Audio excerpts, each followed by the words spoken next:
Coming to get you, Barbara. Buried deep in the Pacific Northwest, one team in Springfield, Oregon, takes on the impossible, finding dead Mopar muscle and bringing it back from the grave.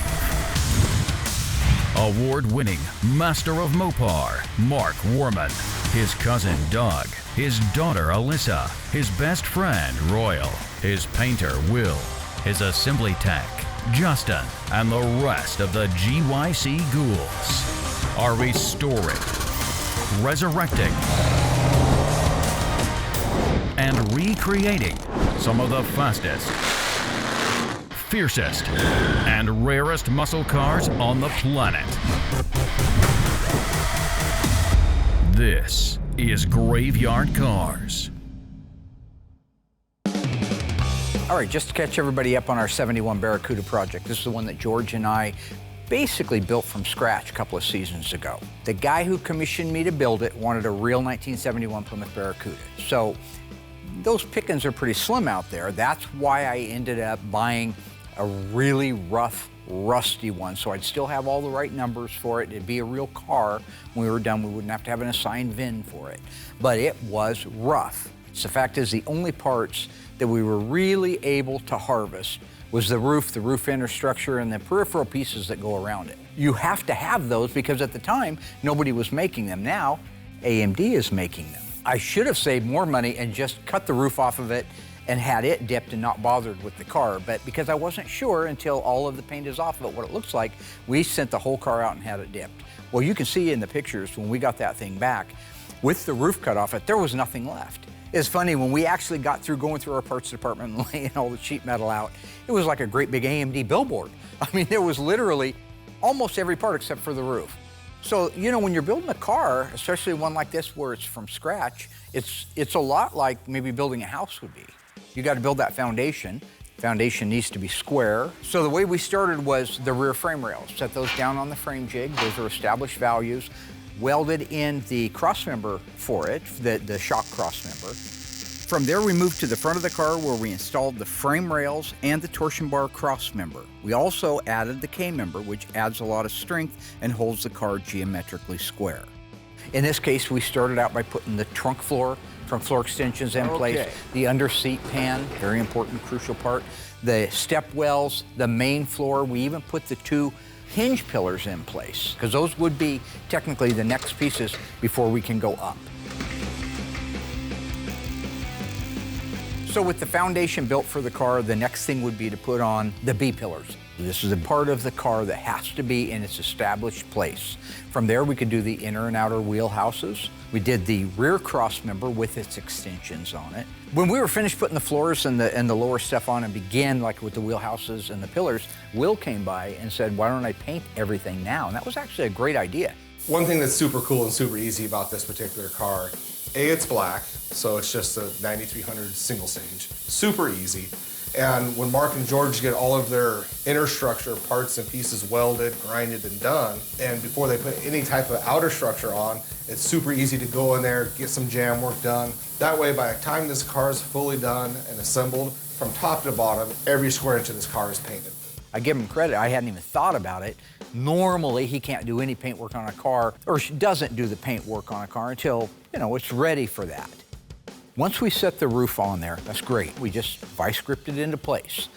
Because there's so many critical points that can move just a little bit, but give you all the alignment you need. That's why you see us putting doors on next.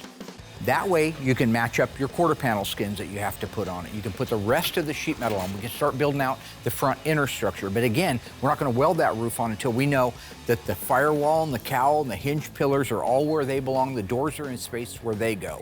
With that, we can begin doing the welding. The only thing I like to do is hold tough until we have the front inner structure on, and that's what we did next. All of the front inner structure. If those aprons aren't right where they're supposed to go, if those shock towers aren't right where they're supposed to go, you're gonna have either alignment problems with the car, or you're gonna have sheet metal alignment problems. You're gonna have fenders that just can't come back far enough because the aprons were welded on 1/2 of an inch too far forward, and I've seen that. So just like we do on every other car, all the parts and pieces that are getting like new quarter panels, we take them, sand them out nicely, put the sound deadener on them, and then I'm able to go ahead and hit it with the 9300 single stage. So when they put that car together, it's got sound deadener every square inch. Every square inch has color on it, and it's just the easiest way to do it if you're replacing quarter panels. Mark and George did a great job getting this car put together. Now that it's all welded, everything's looking good. At that point, it's able to come over to me, and I can do the jam work on it. And then once I jam it, I'm just gonna panel paint the whole car. So once I get this car, going from start to finish is gonna be super quick. So the best part of a build like this is when it begins to look like a car. And you can actually see the fruits of your labor, if you will. And saying, wow, we built this thing literally below the roofline. We built it from nothing. The black paint looks beautiful that Will did on it. He wanted this car to look as close to a real 71 Hemi Cuda as possible. Absolutely gonna be stunning. With this particular car, we did it a little bit differently. I shot the body first, completely separate. That way I could just get it in, get it out, get it buffed, and get it over to Justin's area. While Noah was doing that, I was able to grab the hood, fenders, all the parts and pieces, and do the final paint on them. Because it is a black single stage, I don't have to worry about the color matching at all. It all comes out of one can and it's all gonna match. The only thing that you do have to take into consideration is it is 4 coats, and that is a thick product, and you don't want to get it to solvent pop, so you definitely want to give it maybe 20 minutes. Let the car tell you how much time it needs in between each coat. After that, I just kick it over to Noah. He does the cut and buff on it, and then we go over and assemble the whole car, and it's ready for Justin to build. Let's study the facts and learn how Chrysler Plymouth is coming through with the new Barracuda.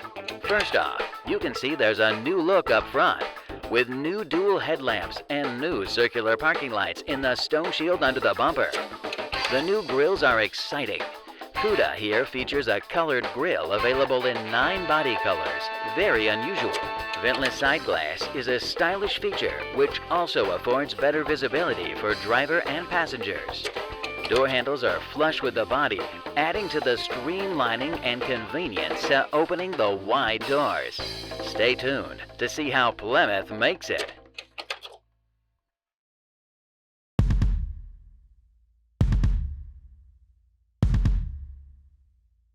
So when it came time to put the car together, I grabbed my team. I trust them, I love them, I like to build them up, but I just feel a little bit better if I'm directly involved, overseeing it, no silliness. Let's get the car hung together without having any problems. Sweet. You worry too much. Yeah, because you have no finesse. So you'll notice is what has had to happen if I've had to come over. Because with these guys, we have Josh, who's very careful, doesn't like to make anybody upset. Then you have Shane. Like one day, he's the best tech in the world.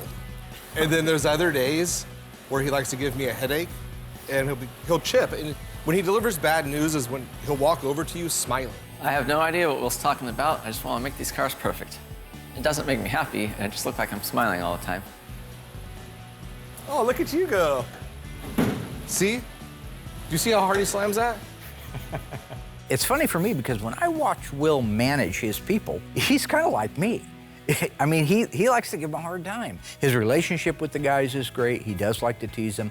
In the case of Shane, they go back almost 25 years, I think. Shane was mean to me in high school, too. No matter what I did, it wasn't good enough. Every time I built a car, it was crap to him. That was after high school. Me and Will went to high school together. He was kind of a butcher. He painted his blazer. Hey, you got your first interview going, huh? I feel like I heard the word butcher. I would never say that word. That's a mean word. So I don't butcher anything, and I'm not a butcher. Not anymore. You're doing quality work here. We are, because I do such a quality job that's brought your level up. I'll go back to work now. Get back to butchering. Oh, see? God, that's not even funny. I was just trying to help. For Christmas one year, my mom got me everything I needed to finish my blazer, and then I painted it like bright blue, and then Shane said it was an ugly blue. He painted his blazer an ugly color, and I pointed it out. Once again, I was just trying to help. Let me tell you something, Shane is negative. That is the most negative human being on the planet. He just walks by and says, yeah, that girl looks like crap. What? Hey, whoa, what'd you say? What? Come back here, what? Girl looks like crap. Are you saying the grill looks like crap? Well, now that we're in the business of putting, in some cases, $1 million cars together, I love him. Be as picky and negative as you want, because these cars are perfect when they leave here. You know, at the end of the day, we have a great team. You know, from our more experienced guys like Josh and Shane, even to our new guys like Brody. Couldn't be happier. Everyone's working very well together. We're getting a lot of cars done. It is very rewarding for me as a shop owner, as the dream maker, to see a car like that go from literally a truckload of Auto Metal Direct sheet metal and a used roof and become what's going to be a family heirloom.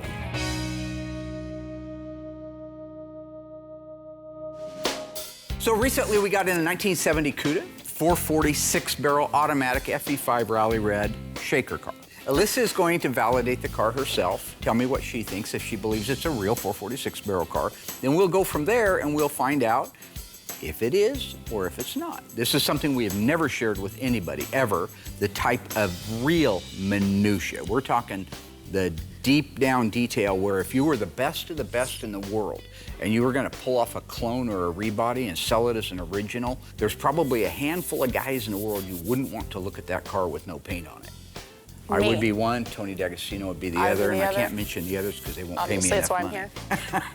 What? I'm kidding. Mom jeans? Of course, this was Congratulations. Hated him in the 80s, hate him now.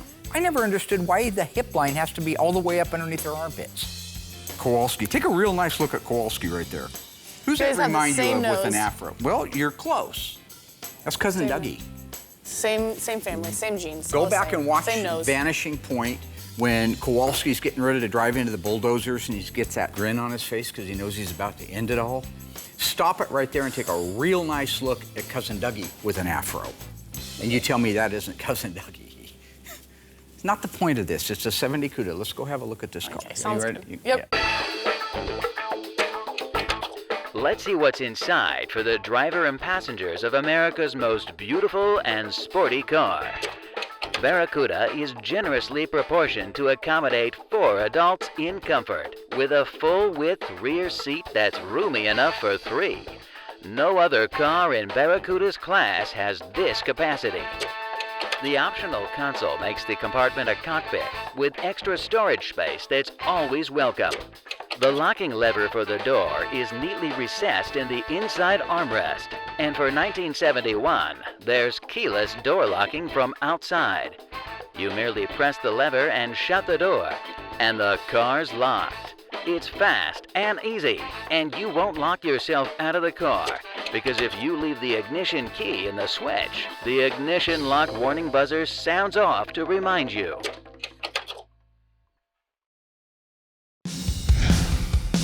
Here's what I believe to be the original fender tag. Take a look at it.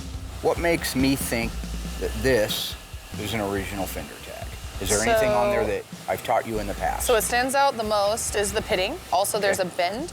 Yep. So there's usually a screw right here, and they're gonna pull it up to paint underneath it and pull it back. So that bend is great to see. Through my loin. I want you to read the vehicle identification number to me. It's BS23. What does that mean? What does BS23 mean? That means that this car started life as a Cuda. Is that right? That's true. Yep, special price class represents Cuda, 70 to 74.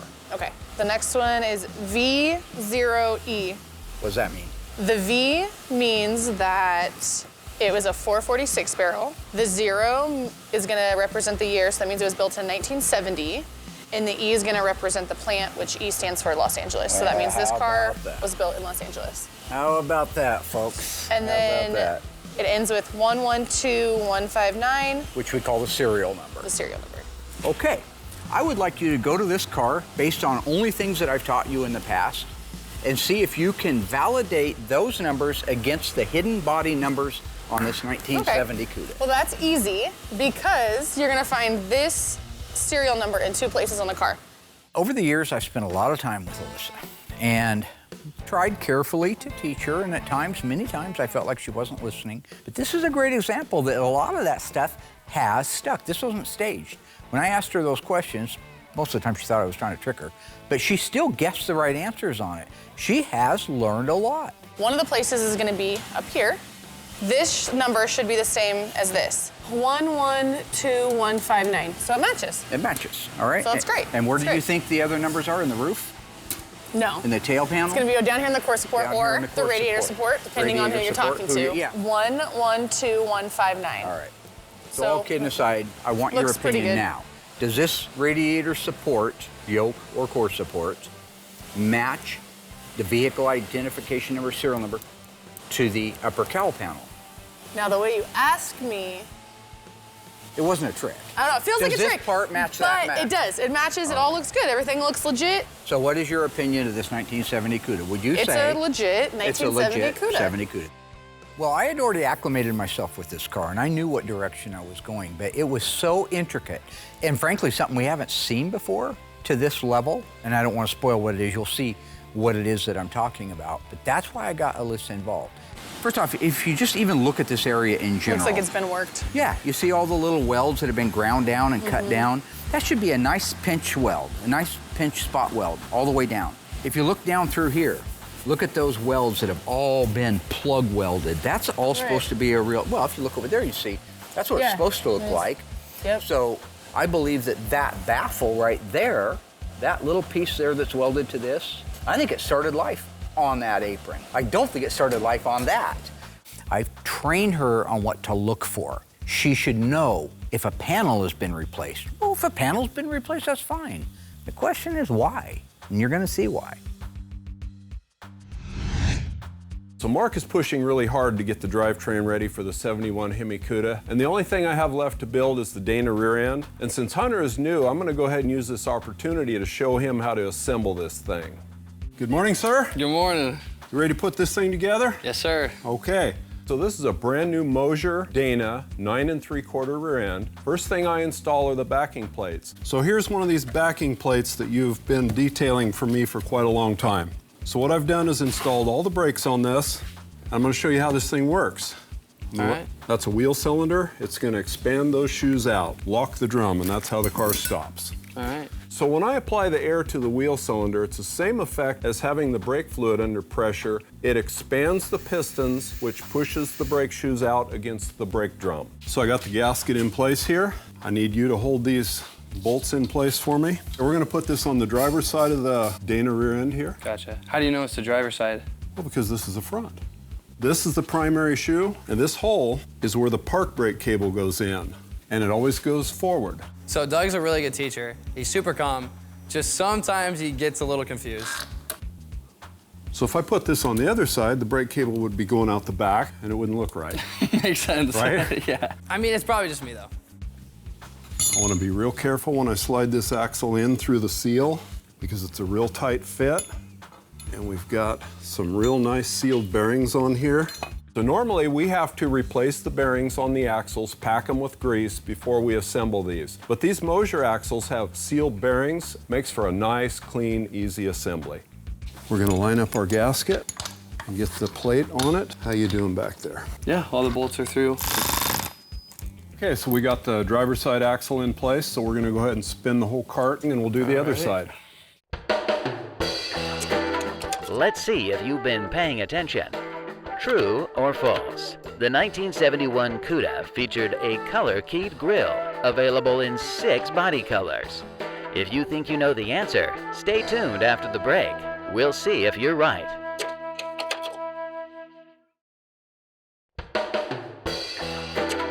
Well, how did you do? True or false? The 1971 Cuda featured a color-keyed grille available in 6 body colors. If you said false, then you've been paying attention and are absolutely correct.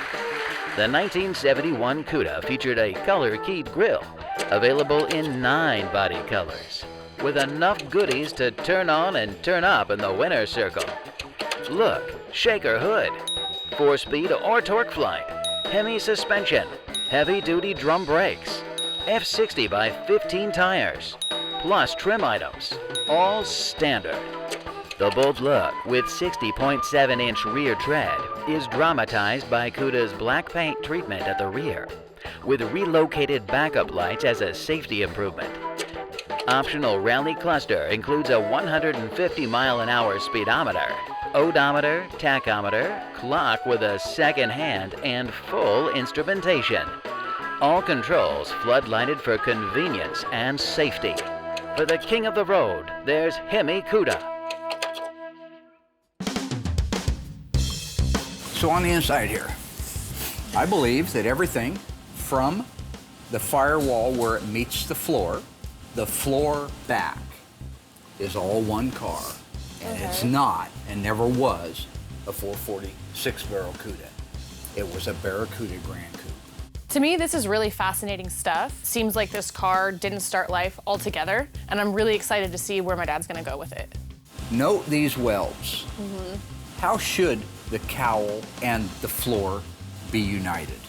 With a pinch weld, you can see the original ones are The like spot maybe an weld. inch or a spot weld, I mean. You see how the factory did it here, because I believe these rails also, see how nice those are? Yeah. Okay, the rails on this car started life on this floor. So what we've established right now is that the front inner fenders and frame rails started life on the same car. It's obvious that they did when you look at the spot welds. The radiator support, at least the upper tie bar that has the numbers in it, did not start on it. Well, that's okay. Cars were wrecked in the 70s. When they were, they went to a wrecking yard. If the part wasn't available, they got a used core support that happened to have a different set of numbers in it, and they welded it on there because numbers didn't matter in 1972. So that isn't shocking. Now here's where things get interesting. The floor started life on those frame rails I just mentioned on the front of the car. But it appears that the firewall didn't. Firewall happens to be the panel that carries numbers in it, so you have to ask yourself, why? The rockers started life on the floor. Floor started life on the front frame rails, but we're having some other parts slipping in there. So what we need to establish next is, what about the roof and the back of the car? Where did it start life? And what do we have right here? And we have holes for a vinyl top. Let's say this car, this 446 barrel fender tag, that it started life with a black vinyl top. Do you remember what the sales code would be for a black vinyl top? So I know it's gonna be V, and then the number is gonna be the color, and then X. So black is what? Is it? V1X. V1X, okay. I can't believe that I'm actually starting to remember the sales codes. Because when I first started working with my dad, I mean, everything was so foreign to me. Show me a V1X on that fender tag. I only see one code at all with V, and that's the V0E, which we know isn't referencing that. So Right, no, I that's don't the see. engine in that. Would it be on the top line? It's in alphabetical order, so it would be at the very top line, yes. Okay, then no. This No V1X? Nope. What color is the car? What's The car's paint code? red, so it's gonna What's the be tag? FE5. Right, and then the second notch up, Is also FE5, which means the top top, color. body color. and they never had a red vinyl top available? No. Right, so? Holy cow, this roof section didn't even come on the same car as the fender tag. I did not see that one coming. So Did that this means car this car start should just be life- painted, right? It should It all should just be painted all one FE5. color, monochromatic, if you will. Yeah. So that means that we shouldn't have holes for a vinyl top on it. This Grand Coupe Had a vinyl it had a top. vinyl top. Wasn't mandatory, still optional. So I'm not Okay. saying it was mandatory on there, but this car, wherever its little fender tag is out there in La La Land, it had a vinyl top.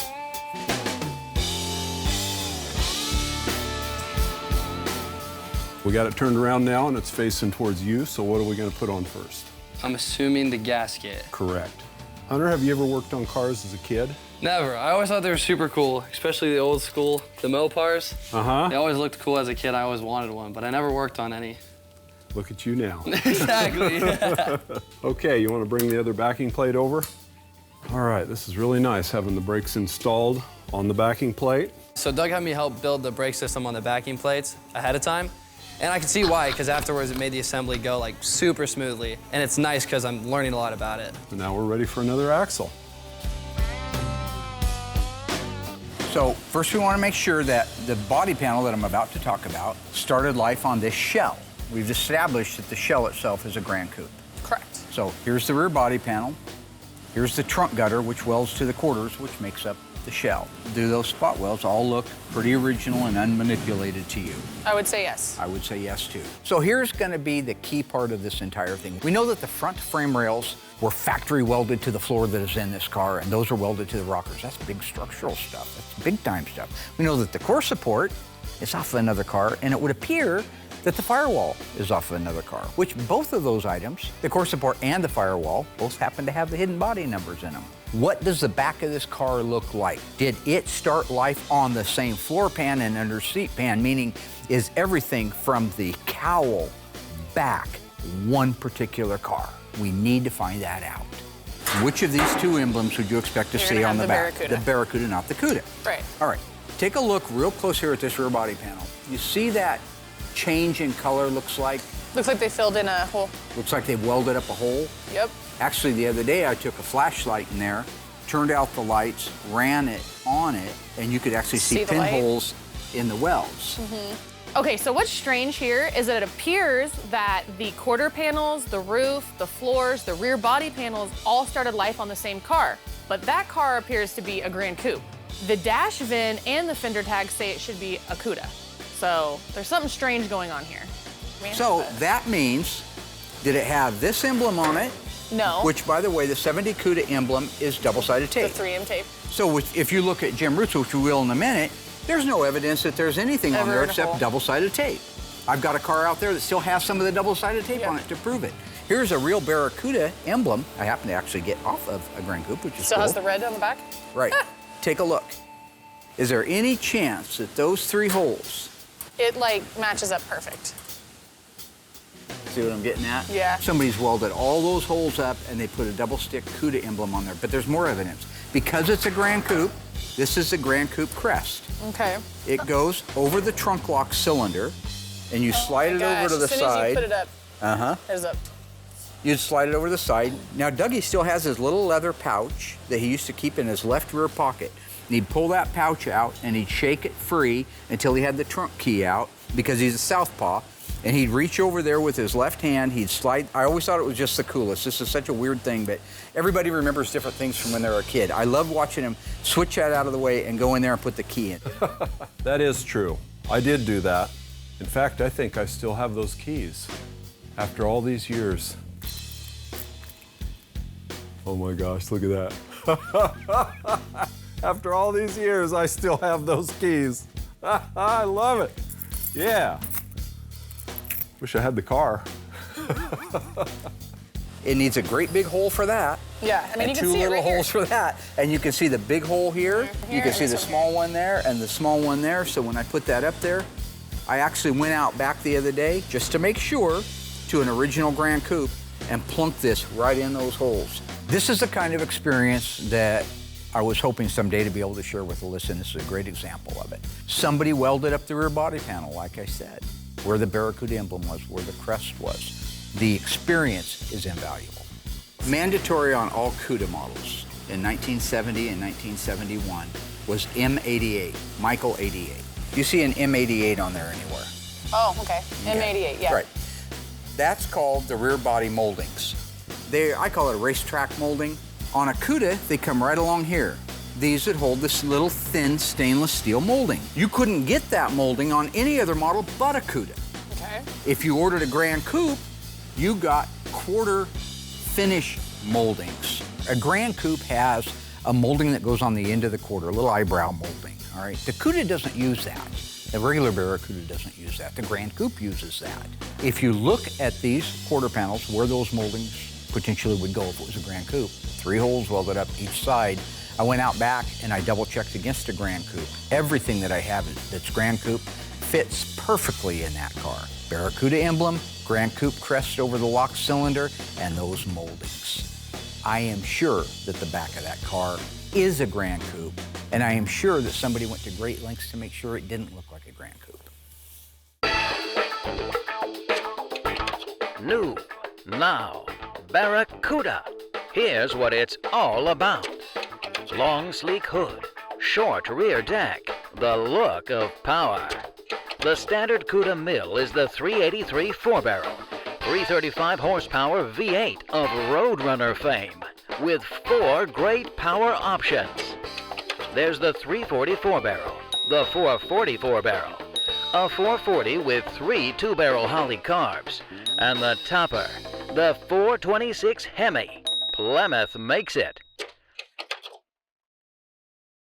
All right, so once Allysa and I had made it all the way around the car, we even looked at the bottom side of it. We didn't have time to share all that with you. I wanted her, just one more time, even though she's seen it before, I want her to see what all the areas that we're saying have been compromised, where welding has been done and panels have been changed. I wanted her to see an unmolested, original version of it. The best one we have just came back from the Dipper. It's Jim Root from Slipknot, cool guy. It's a 70 Cuda. His car is a very, very nice car, very solid car, very pure car. I brought it in here and went over it with Allysa in the exact same areas that we did on the Grand Coupe, Cuda, whatever it is. Look at the spot welds. You can just tell nobody's ever been there. This is just as pure as they can come. It's absolutely beautiful. You go to that one. Now again, that one still has the original aprons on it, so it looks like this. They're a little ugly, but they're factory ugly. Yeah. As it makes a run down there, how sanitary everything is. Everything fits the way that it should fit. Wow, when you see how the panels are assembled from the factory and how clean everything is on Jim Root's car, you can tell that the car that we're looking at now has some serious issues. Same thing now. Take a look at where the firewall meets the floor. See that seam across there? Mm-hmm. All spot welded, no big blob welds marrying the two together like our other car have. Right. This pan right here started life on that firewall, which started life on that core support, which started life on the front frame rails, started life on the core support. The last thing I wanted to show Allysa was the rear body panel. Do you see any evidence that anything's ever been welded there? Nope. How about here where the Barracuda emblem went? Nope. No holes for that, because it probably had the Cuda, which has the double-sided tape. So, see here where there's any signs of a Grand Coupe molding on that quarter? Nope. The only thing you see are super sanitary, even more sanitary than those, holes for the M88 rear body panel molding. Right. That's because the car is a real Cuda. All right, so at the end of the day, it was obvious to me, the fender tag and dash VIN call it to be a 1970 Cuda 446 barrel automatic.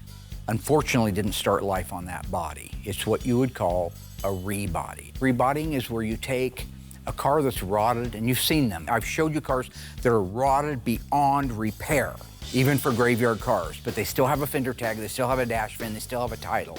Then they go out and find a similar car to it that survived pretty darn well because it was a 6-cylinder car or it was a 318 car.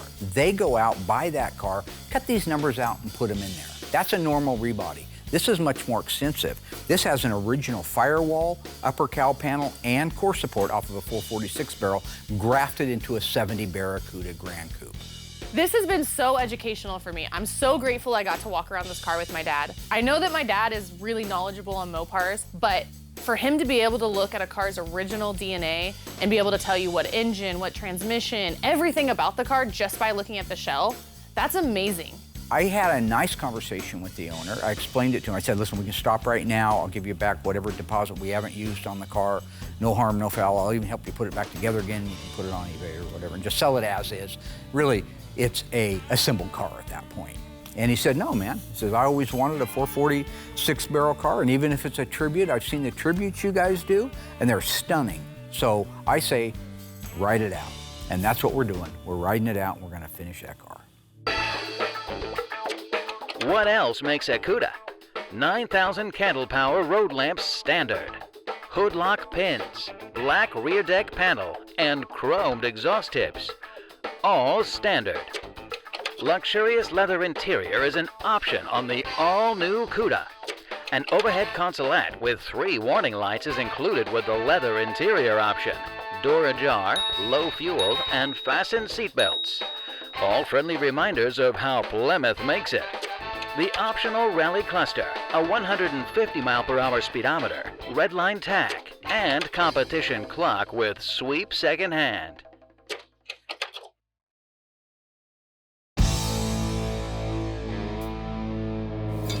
Goes in this way. Uh-huh. Just be careful going through the gasket there. Kind of lift up on it. Yep. Okay.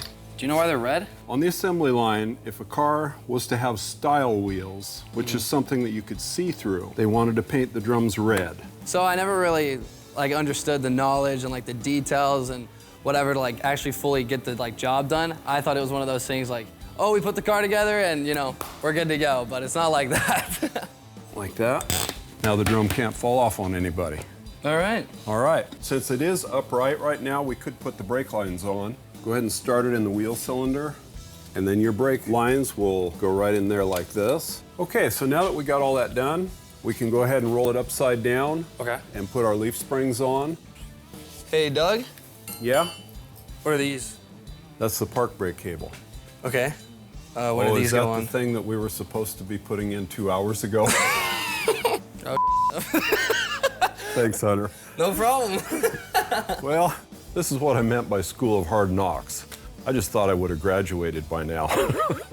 So they're gonna go through that hole that we kept talking about that points to the front of the car. Yeah. It's gonna curve around and it's gonna go in behind That the brake spring? shoe. Okay, Yep. gotcha. So the parking brake cable holds the shoes against the drum, just like when you push the brake pedal, only it can hold them that way until you release the handle. And it's gonna go back down in. It's kind of a pain to get in there. It's really difficult with the brake shoes in place. Okay. Perfect. The last things we have to install are the leaf springs. We get brand new reproduction leaf springs, but they don't come with the numbered leaves that we get from Tony's parts, so we have to install them before we put these on. And then these go underneath? Uh-huh, like this. Ah, gotcha. The only thing we have left to put on is the pinion snubber. So here's how the pinion snubber works. It's mounted on the top of the rear end. When you accelerate really hard, the rear end twists up in the air. Well, the pinion snubber comes up against the bottom of the body and prevents the axle from twisting too hard, therefore losing traction and control of the car. Line it up there. Line it up. I'll go ahead and run it down. And there we have it. And voila. All built out. Teamwork makes the dream work. Yes, sir, it does. Yeah, teamwork makes dream work. That's great. Yeah, remember that in about 30 seconds. So finally, we got it done. We got it done. Right? You got any questions of me? Well, I got one. There was numbers on the bottom of the leaf spring. So I'm just curious what the numbers are. 34,024, 34,034.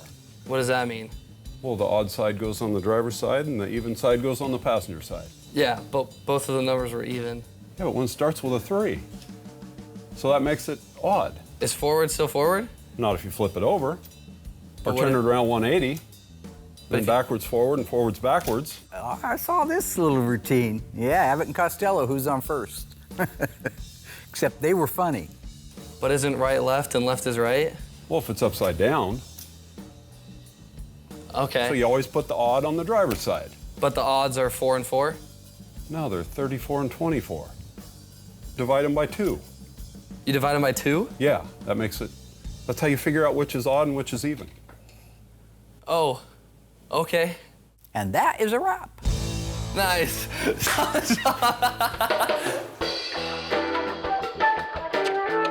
Let's see how many of you have been paying attention. Which of the following engines were not available in the 1970 Cuda? The 318 2-barrel, the 446 barrel, or the 426 Hemi? If you think you know the answer, stay tuned after the break and we'll check your scores.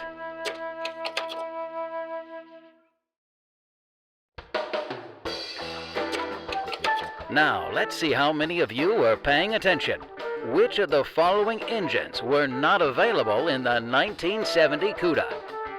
If you guessed 318, you are correct.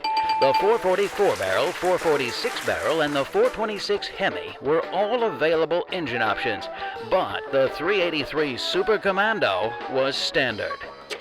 The 1970 Cuda also came equipped with heavy-duty suspension, front anti-sway bar, heavy-duty torsion bars, heavy-duty shocks, heavy-duty rear leaf springs, 11-inch brakes, and F70 by 14-inch white letter tires, solid.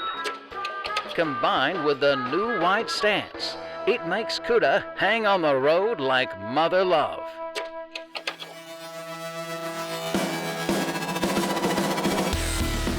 This is a second-generation Hemi, no doubt about it. You cannot mistake those valve covers for anything in the world. That is a second generation, or the Helephant 426 Hemi.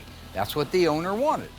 Well, let me show you what I think probably is the coolest thing modern world technology has to offer one of these old cars that I didn't even know about until I started building this system out. Hemi Cuda shaker bubble with all the goodies, all the fixings on it, the weather strip, everything in place.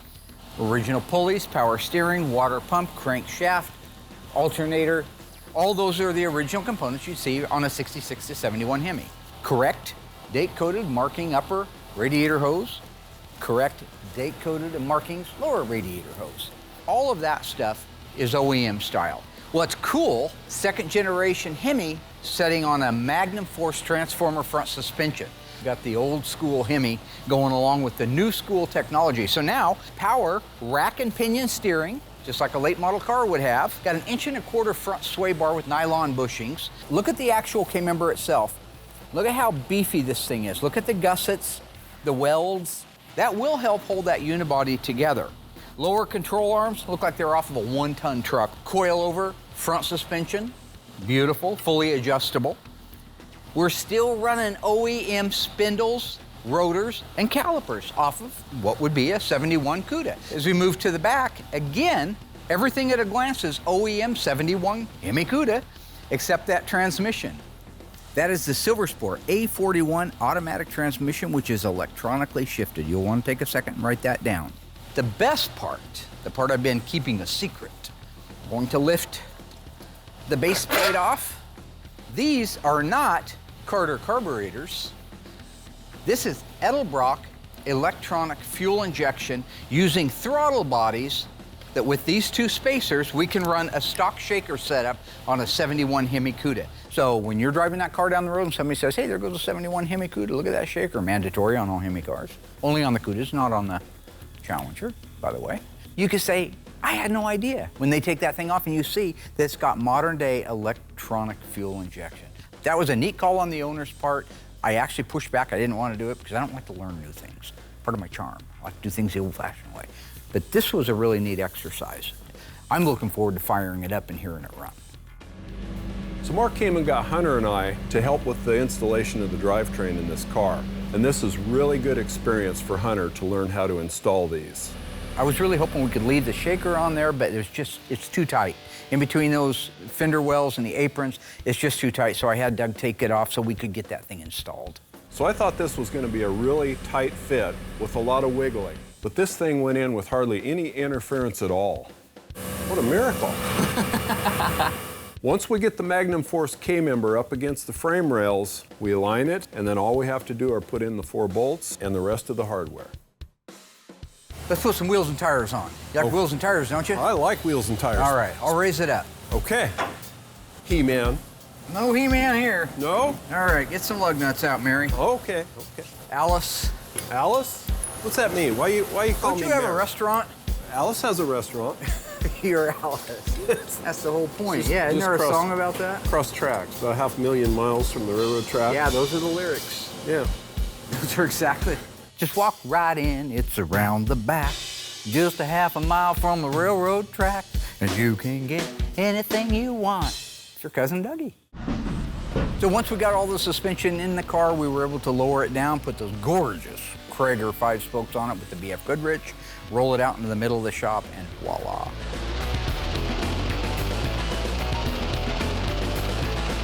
From dust to a complete 71 Hemi Cuda tribute car. There's just nothing cooler than that.